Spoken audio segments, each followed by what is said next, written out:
ഒരു ബെല്ലോട് കൂടി തുടങ്ങേണ്ട ഒരു കാര്യമാണ് ഇന്നത്തേത്. എന്താ പറയുക, ബിഗ് ബോസിൽ നാടകം ഡ്രാമ അരങ്ങേറുകയാണ്.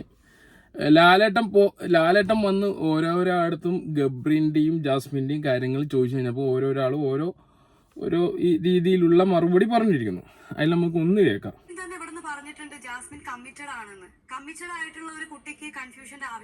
അറിയില്ല, ഒരുപാട് ആൾക്കാർ കുറെ കാര്യങ്ങൾ പറഞ്ഞിട്ടുണ്ട്.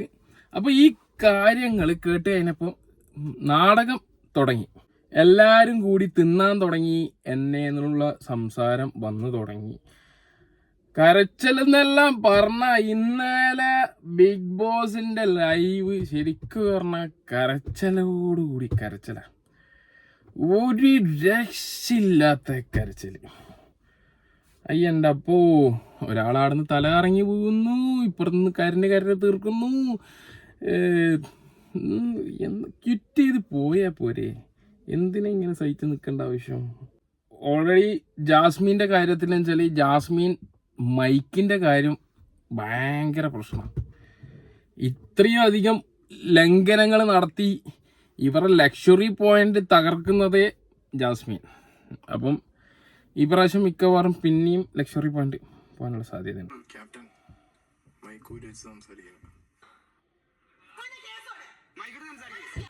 അപ്പം മൈക്കിനോട് എന്തോ ദേഷ്യം ജാസ്മിനുണ്ട്. ഓക്കെ, എന്ത് ഉണ്ടായാലും മൈക്ക് ഉപേക്ഷിക്കുന്ന കാര്യം ജാസ്മിൻ്റെ പതിവ് കാര്യമാണ്. ഓക്കെ, അപ്പോൾ അതുപോലെ തന്നെ പോയിന്റും ഇവർക്ക് കുറയുന്നുണ്ട്. മിക്കവാറും മൈക്ക് ഊരിയിട്ട് ബിഗ് ബോസിലുള്ള ആൾക്കാരെല്ലാവരും പട്ടിണി നിൽക്കാനാണ് സാധ്യത. ജാസ്മിൻ്റെ ഓവർ ആക്ടിങ്, ഓവർ കരച്ചിൽ, ഓവറായിട്ടുള്ള എക്സ്പ്രഷൻസ്, ഓവർ മീൻസ് എല്ലാം ഓവറാ. ഓവർ എന്ന് വെച്ചാൽ ഇത്രയും ഓവറായിട്ട് കളിക്കുന്ന ഒരാളെ ഞാൻ കണ്ടിട്ടില്ല ഇതിനു മുമ്പ്. Fully over. ഒരാൾ മൈക്ക് തിരിക്കാൻ പറഞ്ഞപ്പം തന്നെ എക്സ്പ്രഷൻ കാര്യങ്ങൾ കണ്ടില്ലേ? എൻ്റെ പൊന്നളിയാ, നിർത്തി പോയിക്കൂടെ പെണ്ണ എനിക്ക്? ഗബ്രി, നിന്റെ ആക്ടിങ് പിന്നെ പറയാനില്ല, എക്സ്ട്രീംലി വേറെ ലെവൽ. തല കറങ്ങി വീകുന്നു, ആടന്ന് എണീച്ച് നടക്കുന്നു, അത് കഴിഞ്ഞിട്ട് പിന്നെയും വന്നിട്ട് കുത്താൻ തുടങ്ങിയിരിക്കുന്നു.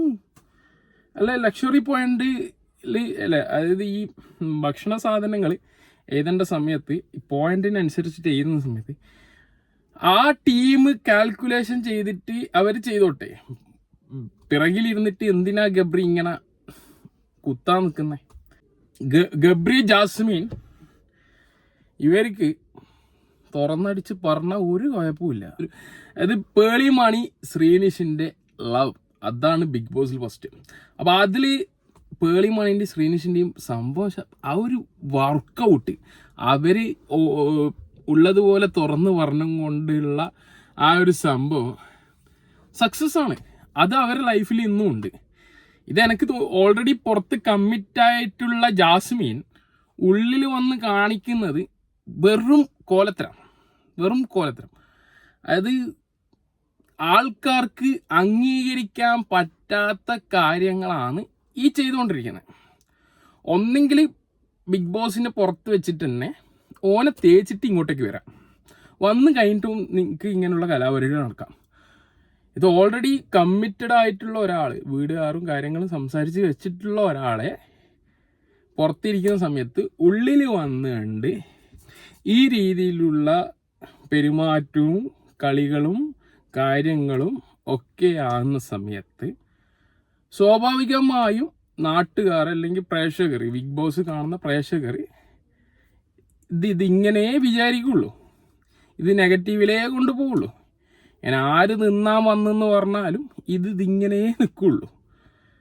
പിന്നെ നിൻ്റെ ബോൾഡ്, നിൻ്റെ മനസ്സിൽ ഞാൻ ബോൾഡാണ്, അതൊക്കെ തീർന്നല്ലോ, മൊത്തത്തിലേ തീർന്നല്ലോ അല്ലേ? അത്രേ ഉള്ളൂ. ഇപ്പം ഈ കർമ്മ എന്ന് പറഞ്ഞതല്ലേ, അതുള്ളതാ, കൊടുത്താൽ കൊല്ലത്ത് തിരിച്ചു കിട്ടും.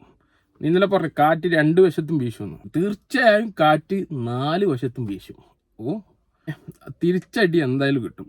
ഒരാളെ നീ വേദനിപ്പിച്ചിട്ടുണ്ടെങ്കിൽ അതിന് തിരിച്ചടി എന്തായാലും കിട്ടും. അത് 100% പക്കയാണ്.